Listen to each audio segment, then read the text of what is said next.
introduce yourselves. Just kind of take it as chill as possible.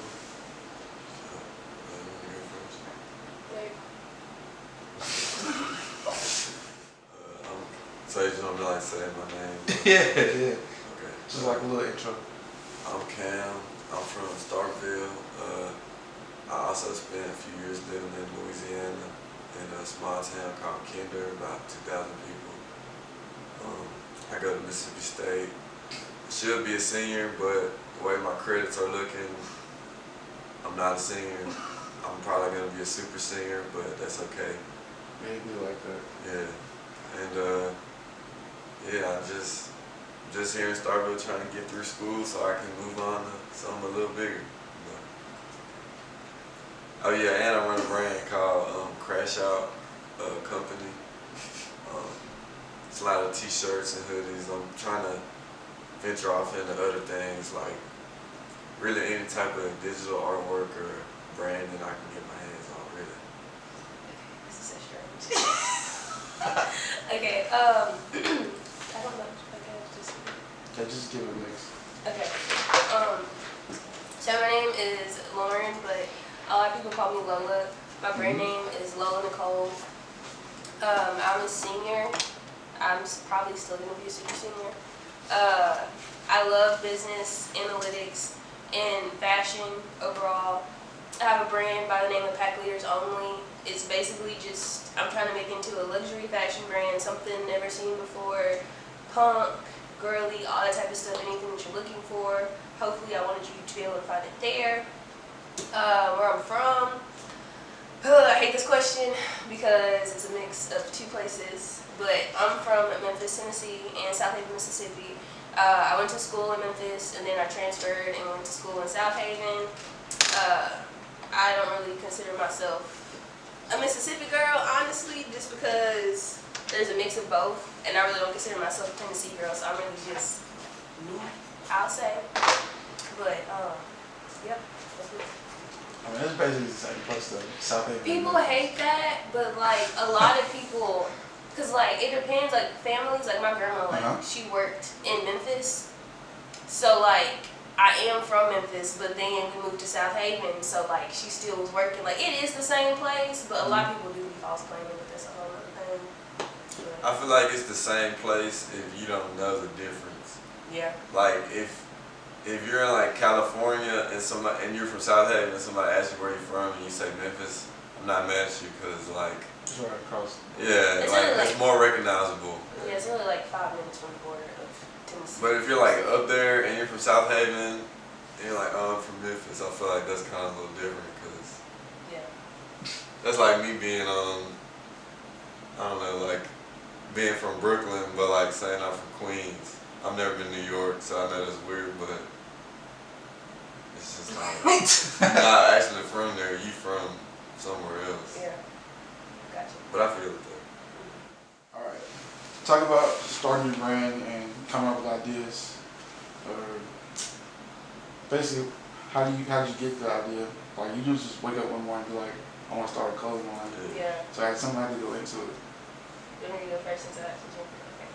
Okay, this is kind of cliche-ish, but so ever since I was little, I wanted to be like in fashion, but at the same time, I was like kind of smart, and so like in a society, I'm getting to the point, but like in the society, you know, like I don't know, like you have to choose, you know what I'm saying? They kind of try to funnel you towards something. Yeah, so like my parents were like, you know, well, that's cute that you like that, but like, you know, Just focus on this. yeah, like you need to focus on like actually having a job and blah blah blah. But I don't know. So anyway, I got distracted from that when I was little. I used to design all the time. They used to give me like design template books and like games, and I would like draw the clothes and stuff. So anyway, fast forward, I like fell off from that. Went to high school, college, got into STEM, and then one day. Plus, I was dating him, so like seeing him make clothes all the time, I was like, okay, well, he's doing it, then maybe I should like, you know, trust myself too and like start doing it. So he's a good inspiration for that. But so you stole ideas? No, never. Maybe still his clothes, but never ideas. But anyway, I don't know. I was just praying to God, because like I used to do makeup, and so like makeup just wasn't it for me no more. Like a lot of people like took advantage of like me doing that, True. and it wasn't me anymore. Like I was doing it for other people, and I wanted something that was for me. And so anyway, I started back drawing. I bought me a sketchbook, and then I just had a dream, like for real. I had a dream, and God was just like showing me all these designs and stuff, and I hadn't drawn in years. And I woke up and I just could not stop drawing. And so I was like, I have all these ideas. I should really start implementing them and seeing if I can actually sew them. So my grandma taught me how to sew. At this time, it had been like a year since I touched a sewing machine. So I'm like, what? This is going to be terrible. So anyway, at first it did not start off great. But it happened. And ever since then, I've been making clothes. And anyway, like my inspiration, obviously I think you know this already, but Rico Nasty. Yeah. That's my girl. Love Rico. Shout out to Rico. I love Rico Nasty. I love Rihanna. I love Bree Runaway. Any black woman that is diverse and has duality, that's what I like. Because especially as black women, like we get labeled into having to be one thing, like being girly and having just being a certain type of way, but there needs to be representation, excuse me, everywhere. True. So for my brand, that's what I like to do. Like I can be girly, but clearly, you know, I can still. Yeah, like other things? Yeah. So that's basically my inspiration for it. I just want people to feel like they have a space and they don't have to be one thing. And the name Pack Leaders Only, I hope Nicki Minaj don't sue me, but it was the lyric and I was like, I need a name. And I was listening to Nicki Minaj and she was like, I lead the packs and my back's to them. I was like, Pack Leaders Only. So anyway, that's how the name came up with that. So, yeah. Yeah, you just gave like a really like heartfelt reason. I just always liked like drawing stuff. When I was a kid, like Mississippi State, LSU, and like the Saints were always like my three favorite teams. So like I would just draw their logos like over and over until I got it like perfect. And I just for some reason thought that was like so fun to just do. Like I remember one time I got in trouble because I drew like an NFL logo here, like super big on like my whole hand, and I had like a big old like Saints logo, and my teacher's like, "Oh, you're gonna get ink poisoning. Like, why do you keep doing that?" And I'm like, "Man, I don't know. It just looks cool." But I just always like drawing logos. Like I'll draw all type of logos, like car logos. Like when I started getting into music, I would draw like I don't know, rapper logos, all type of stuff. And I just always like doing it. I like drawing like all type of random stuff too, just whatever I want to draw. So kind of just like freehand sketching? Yeah, I used to get in trouble in school because I would draw all type of like crazy stuff, and then my teachers would like see it, like, "Oh my God, what is wrong with you?" Like I remember one time this is a little crazy, but like I drew like Pikachu, and he was like. He had like I can't remember exactly, but he had like honestly I probably shouldn't have drew this, but it was like Pikachu with like an AK, and he was like, just like standing there, just like, I don't know, it was pretty stupid, but my teacher saw it, and she like made me go to the counselor, because she like thought I was crazy or something, probably because like, I'm like, you know, white dude, so I probably like, oh, this white boy crazy, but He's definitely the rebel too.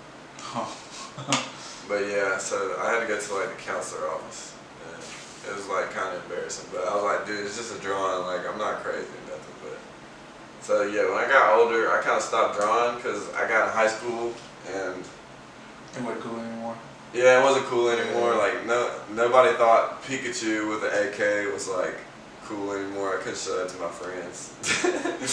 So I like started doing other stuff. And when I got to college, I just like really hated school a lot that first year. So I just started like drawing a lot, and just like the people I was around, they're just like, wow, that's like really cool. Like you can actually draw pretty good. So I started putting them on the computer and stuff. And then one day I was like, dude, I've been making a lot of art on the computer and stuff. So I'm just gonna go ahead and put it on some clothes. And I did it, and they ended up doing pretty well. So after that, I was like, well, I done started making clothes. I can't stop now. Like, Sure. I have like an addictive personality, so once I start doing something, I'm gonna like go. I'm gonna go Are you all good at in. listening to it? Yeah, I'm gonna go all in. So, Like, what, babe? so yeah, I just started doing it and never really looked back. Okay. All right. Well, how do y'all come up with ideas for new things? Like, how do you get brainstorm? What do you go to next?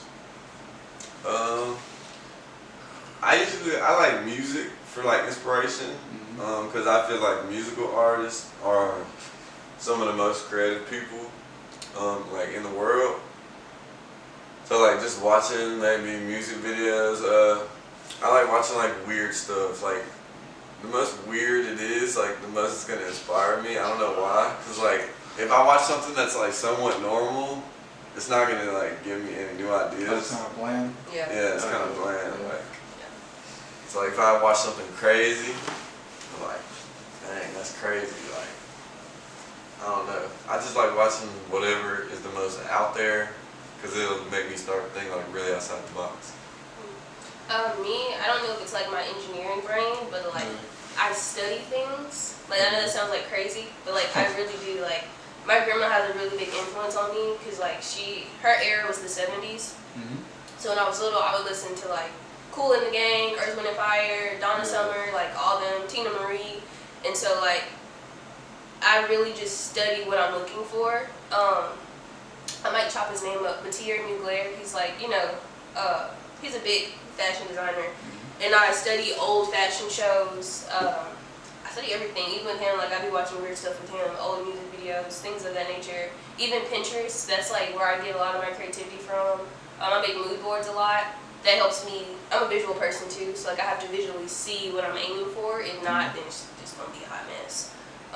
But that's how I do my creative process, and usually we're right beside each other. So you kind of start with like an inspiration. You kind of like funnel the idea towards something different. Yeah, I look at a lot of old stuff too. Like when it comes to artwork and stuff, I like more retro. You mean? Yeah, Comics. He loves comics. yeah, comics, and then like even like the clothes I wear, like this from like some like 1990 something. I thought I had a date on it. 1995. So like I like old designs. To me, they just give me like a nostalgic feeling in a way, because it's like Yeah, I feel like I would agree with that. A lot of the older stuff has like a good feel to it. I feel like it was more like, now I feel like, I hate to say it, but like it's very rare that things aren't like watered down or like stolen from other people. Yeah. And like I don't really So it's not a lot of original ideas. know. yeah, it's plain too. I feel like people don't really put as much pride into like what they're making. Like even like, cause I like a lot of old like sports T-shirts and stuff like that. Like now, if you go buy a Mississippi State T-shirt, it's probably just gonna be like the logo. Nine times out of 10, it's gonna be the Or logo. cowbell. Or like something very like slight. Or like a picture of the stadium or something. Yeah, but like back in the day, you go buy a Mississippi State shirt, man, it's gonna look crazy. It's gonna have like a big old bulldog on Foaming it. in the Like, mouth with a spike yeah, all collar. type of crazy stuff. That's why I buy all like retro clothes, because I think they just put a lot more pride into what they're putting out. Now it's like the same thing over and over again. So here's some opinionated questions. Just express how you feel in your own words. Do you feel pressure to conform to mainstream ideas when creating new things? Absolutely not. I say that because like social media has made it to the point where people feel like they have to put out content in order like to get likes and to get engagement. I mean it's not really important, but like it is in a sense. But for me, I really don't care because I used to care. I'm not gonna lie, I did used to care. But the older I got and the more like I've been a creative, to me, I have to put out what I want to put out, because then I get a genuine audience and I get genuine people around me who like my art, versus me putting out something because I want to be accepted. So for me, I don't really care about none of that. Like I said, I used to, but in order for you to have like a genuine platform and to people to really be able to see you, you can't worry about what people want to see or if your content is good enough, because there's always going to be people who don't like your stuff or people who like your stuff. Like Gucci can like make an outfit and a lot of people can hate it, a lot of people can like it, but it don't matter because they're Gucci. Like, Sure. Like it really could be trash and people still pay for it. Exactly. Yeah, for me, I'd say I used to like kind of care because I didn't want to be looked at as like that weird dude that, that was just like he's weird, like the one that the parents like tell their kids about. You don't need to be around him. He's like, but as I got older, I kind of just like stopped caring because at the end of the day, I'd rather somebody like me for who I really am than me try to conform and be normal so that people will like accept me. Because at the end of the day, the people that I'm gonna be happy around are gonna, you know what I'm saying? I gotta be myself to truly find those people. So, yeah, I don't really care about being normal because I feel like most people that like get successful, they're not normal. Not even just like artists, but I don't feel like anybody is truly normal. If you're like 100% normal, you're honestly probably pretty lame and boring. Like I don't feel like anyone's just automatically normal. You know what I'm saying? Everybody has their own definition of normal, though. Like, yeah, true. My normal could be obviously totally different than the next person's normal. And like, I hate to say this, like I don't want to sound arrogant, but like people who are normal, like they kind of typically don't like people who aren't normal just because they low key don't want to be normal. Like it's weird. Like I don't know. I used to battle with that too. Like I did used to care because I went to private school. Oh yeah. Yeah. So like I was already raised up to like be like, and my parents weren't like that. But like the school system, like we couldn't paint our nails. Like we couldn't wear like certain colors. And so then like I was that black kid in a white school, and then when I went to public school in Mississippi, I was that black girl who was too white. You know what I'm saying? So like I never did it. So it was only right that I just got okay with not being normal. Alright, what do you think about like big social media like Twitter, Instagram, Facebook, maybe even YouTube, and how they affect ideas, especially from like kind of person to person, kind of in the community? Because we know it's a lot of big people kind of in Stark will have influence over a lot of other people, kind of can affect the way they think. So how do you feel about that? Don't say no names. Oh no, I ain't gonna drop no names. Of course not. I feel like social media has like a negative and positive impact on like communities. For like a lot of different reasons. I think artistically it's kind of bad for communities because it's hard to explain, but like, I don't know, I feel like the internet, people see the same things over and over and people are just looking for attention.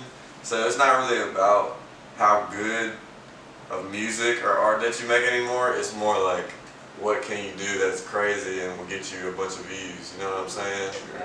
Because like, if I go sit outside Dollar General and like spit like the dopest freestyle ever, I'm probably not gonna get that many views. But if I go in there and like open some milk and like pour it on myself and like jump on the counter and start freestyling, I'm gonna go so viral.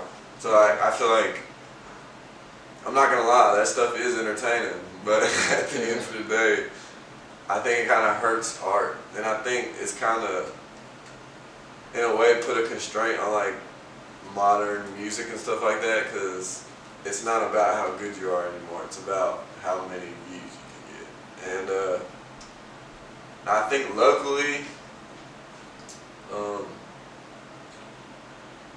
I don't know, I think in a way it kind of hurts people because like people are so focused on being popular on the internet. Yeah. And I mean, there's nothing wrong with that, but I just feel like sometimes people try to get like popular for like the wrong reasons. I don't know. And when you have the internet, it gives dumb people voices. And when I say dumb people, I don't mean like, I mean like people with ignorant opinions. Like for example,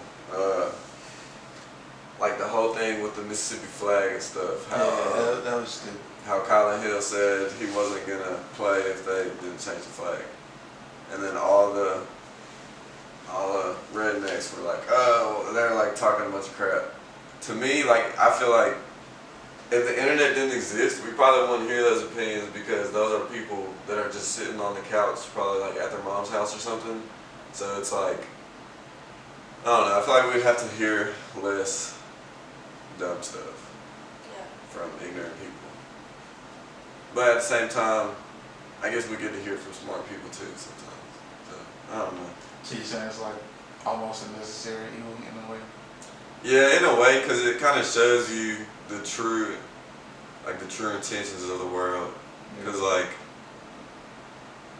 I mean, deep down, I would know that there's people out here that felt like that, but for them to, like, truly show themselves was kind of, like, revealing. That you wouldn't go out and look for people with that type of opinion. Yeah. Exactly. It just kind of gets pushed at you. Yeah, because I'm not around those type of people every day, so I'm not going to hear that, but I can go on Twitter and... Yeah, they'll be right there. Yeah. Can you repeat the question? What are the effects of social media and cloud chasing for not just ideas in general, but like everyday life, kind of? From what I've seen, people can be very reckless. Sometimes it's like, I don't know, it can be like crabs in a barrel bucket? Crabs in a bucket. Yeah, like it really can be. Like, I don't know, in the beginning I did not have that many great experiences just because like Cam said, like people really like get off on like attention and like being like the best in the area. Even though it's a local area, like that's the part that always gets me. Like, I'm not really focused on who likes me locally because, I mean, I don't want to sound rude, but like that doesn't really like help me. Like it does, but like, I don't know. Yeah, there's only so much here. Like, Yeah, so many no, resources seriously. to go around. I agree. And like, I don't know. But it's there. I see it all the time. And like, Instagram is definitely a facade. I feel like Instagram is like the fakest social media platform.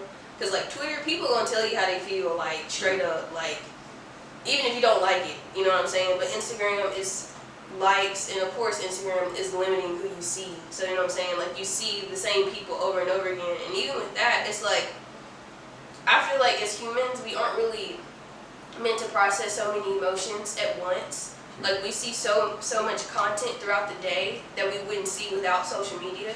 So it's like, you see some stuff about like Black Lives Matter and rioting. Me as a black person, I'm upset and pissed about it all day. And then the next tweet is something that got me laughing. So it's like, am I upset, happy, or like, I don't, you know what I'm saying? Like it's too much to process. And so for me, I have anxiety, like terrible sometimes. So like I have to delete the apps. Cause like, I think that's important too for creatives, is like taking a break. Because a lot of times, like even with going back to like the content and like stuff like that, people think they have to post back to back to back to back, and that's honestly so exhausting. Like, you don't have to be that way, and I feel like it's a borderline, it's a line between like posting a lot of content and then seeking like acceptance and like validation. And so you have to understand the balance of that. And so for me, like, I don't know, and I feel like over time, like it'll come out to like who's actually like, who cares about the art and who just cares about attention. Because to me, it's all about longevity. I don't care if people have like 20K followers, like versus me who has like 2,000. My content is real. Like, I'm doing it because I love it, not because I want the attention. All right, Cam, this is, I guess, your part of the video. Kind of in the hot seat. All right. Talk about your experience of being out in an urban space and just like finding, I wouldn't say necessarily your role, but like where you feel most comfortable. So I moved to Starkville when I was in like first grade. And I don't have like family from Mississippi. So like I have grandparents that live in Aberdeen, but like they're not really from here. They just kind of moved in here. So when I got here, I was living in Louisiana and I lived in Florida for a little bit when I was like a little kid. So when I got here, it was honestly like culture shock, because like they just speak way different here. It's like super country. It wasn't at all like what I was used to. Like I was living in the South, but Florida is kind of like Its own space. yeah, it's like its own country. Like they're like crazy. Yeah. And Yeah, so coming out here was a little crazy, and then I was going to Starkville, like high and stuff like that. I don't know, I just never really, like, I guess you could say the people that looked like me, also known as like the other white people that I was going to school with, I just never really connected with them because like they were talking about like, oh, I just went hunting and killed me a deer and all this stuff, and I mean we're in the South, so like of course that's what they do, but like I don't go hunting and stuff like that. Like my family's not even like that. Like my grandpa, he moved here from Amsterdam, so like I was never really on that like, oh, having like a Confederate flag in my house when I walk in type stuff. So I was never into like none of that stuff. So early on, like I think a lot of people didn't like me because they were like different. Yeah, like oh, he looks like us, but he doesn't even go hunting type stuff. So and like my parents are they were kind of like some rock stars type stuff. So like they like listen to like rock music. So like growing up, my mom would play like everything from like Bob Marley to like hard like rock bands to Michael Jackson and like Prince, like honestly anything. Like I grew up listening to all type of music and stuff. So I think I was just open to a wide range of ideas, just like growing up, like. And then my mom's from Louisiana, and like I said, my dad, his family moved from Amsterdam. So like, I'm not gonna lie, Louisiana as a state has a very strong culture. So I think just having, and then moving here, I mean, I'm not gonna lie, Starkville has a pretty strong culture. It's a weird culture, but like, you're gonna know somebody from Starkville, you know what I'm saying? True. So, and then just growing up here, growing up in Starkville, I think is a lot different than what people think it is. Like, yeah, I've been going to Mississippi State games since I was like a little kid, but I think people think growing up here is like privileged in a way, just because we grew up next to a campus. But if you like really grew up here, you know that that's not at all like what it is. Because all the kids with money, for the most part, they go to school at Starkville Academy. So like, if you're like really from Starkville, it's, you grow up with a lot of different types of people, you know what I mean? Yeah. Like from all different backgrounds. So like, yeah. And just growing up, I just always thought like the like Chief Keef and like stuff like that, just like, dude, that stuff's hard. Cause I think like rock stars kind of like transferred to like hip hop artists. Like I feel like their rock stars back in the day are like our rap artists. You know what I mean? Yeah. Okay. To like Lil Uzi and stuff like that. Like that's like our rock stars. So I think just my parents just having a love for music and different ideas. And I just never wanted to be closed-minded. I think that's one thing my parents raised me to be. Just never. Always think for yourself on stuff, you know? It's never wrong to like something that you like, unless you're on some weird stuff. But. So would you say like all different kind of backgrounds and experiences kind of helped you form ideas?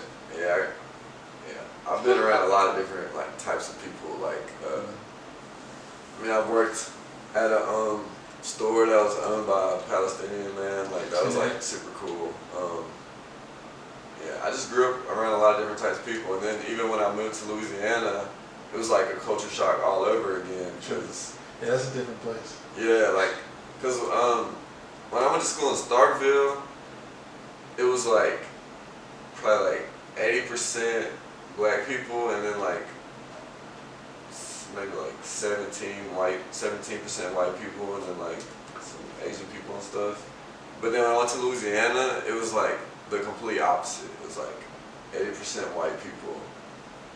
So it was a lot different than what I was used to. And like at first it kind of scared me because I like walked in there and I'm like, this is not what I'm used to going to school every day. Like I wasn't really scared, but I was just like, it was just, yeah, it was just kind of like unfamiliar. And like they thought I was weird and stuff because I'm from Mississippi and I Yeah. talk like I'm from Mississippi. So like to them, like, dude, why the fuck does this dude sound like this? But then I like started to meet a lot of people and I really started like it down there just because it's slow pace. Like Mississippi is slow pace, but when you go down to Louisiana, they're not worried about nothing but the next beer they're gonna drink or the next party they're gonna go to. So, yeah, it was like, I don't know, just a whole nother culture being impounded on me like all over again. And then, so now I'm just kind of like, I've been a lot of places, seen a lot of things, and I want to, keep on doing that. All right, what's your outlook going forward? Like, what's something that you want to try or do? Whether it be like your clothing line or just something in general? Yeah.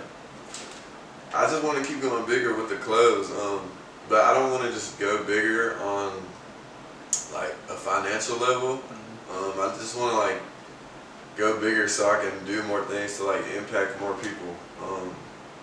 Cause I think at the end of the day, that's really what matters. Like, is how many people you impact. Cause certain things can die out, and I don't want like good, cool designs to like die out one day. Like, I don't feel like that they're just gonna completely die out, but I want to like push that and make more people be interested, and even if it's not just like graphic design, just be interested in art or whatever. And I want to do a lot, because I think a lot of people, especially in the South, they don't view art as like an outlet to really do anything with. They think it's like, you do art, you're not gonna make any money or whatever. And I don't think that's really true.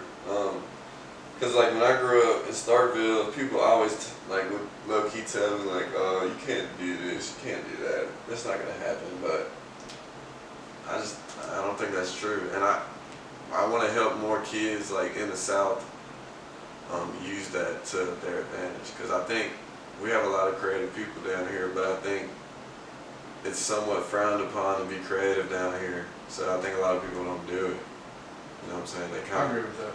because they look at you like you're weird or something. And like, who cares? When like 5 to 10 years from now, when you have like a Corvette or something, who's gonna be weird then? It's not gonna be you. All right, Lola. All right, what's your experience with like engineering school, and then like finding time to do what you need to do from a side standpoint? Well, honestly, I feel like it's probably the opposite. Like when I do sew or when I do draw, like to me that's an outlet. So it makes school easier on me because I'm not so focused on like, oh, I gotta study, oh, I gotta like midterm, blah, blah, blah. So for me, it's an outlet, and I am a student worker, so like I do work on campus a lot, and I do my homework there, so that helps me out. So then when I do go home, I do nap a lot too. So when I nap and then I sew, but like sewing, I have to be in the mood for it, because when I sit down and sew, like I'm trying to get stuff done. Like I'm not trying to like dilly-dally and no, like I'm trying to get stuff out. So for me, it's just making sure that being creative is still fun for me and not a job. So I treat school more like a job. And with me being industrial engineering, like I know project management, I know all that type of stuff. So I use my business to help me with like project management experience. So basically, I mean, it's cool for me because I love my major too. So anything that I learned in class, I try my best to implement it in my business. So that way, like I am analytical and I am creative. So I don't really feel like I'm having to choose between the two. So you kind of use it as like an outlet, but then you try to bounce ideas from back and forth. Okay, that makes sense. All right, what would be your advice to other people who kind of may be interested in being creative? Really, both y'all can answer that. Okay, like I said, when I was younger, it was very hard for me because there wasn't representation of like what I liked, and like Cam said, like his parents made him like told him like it's okay to like what you like, as long as you're not hurting anybody or anything like that. So like, my mom has always been supportive and my grandmother, but I think at first they were just kind of like confused as to like how I was so like different, but they always knew I was different. But anyway, just really don't care what people have to say. Cause like I hopped on it a little bit earlier, but like people want to be different so bad these days. I feel like, and if it's not genuine, it makes them feel weird. So like if that is who you are, like really embrace that. Like don't worry about if your art is too weird or you think people aren't gonna like it. Like people, Nicki Minaj, I love Nicki Minaj. When she first came out, people thought she was so weird. Yeah. Like this woman is breaking, like she's broke down so many records and like billboards and everything. Even Rico Nasty, like even though like I'm 22 and like she's a little bit older than me, like just seeing that representation to me means a lot. So really just find people who inspire you and don't really make you feel weird about, who you are. That's like my biggest advice on it.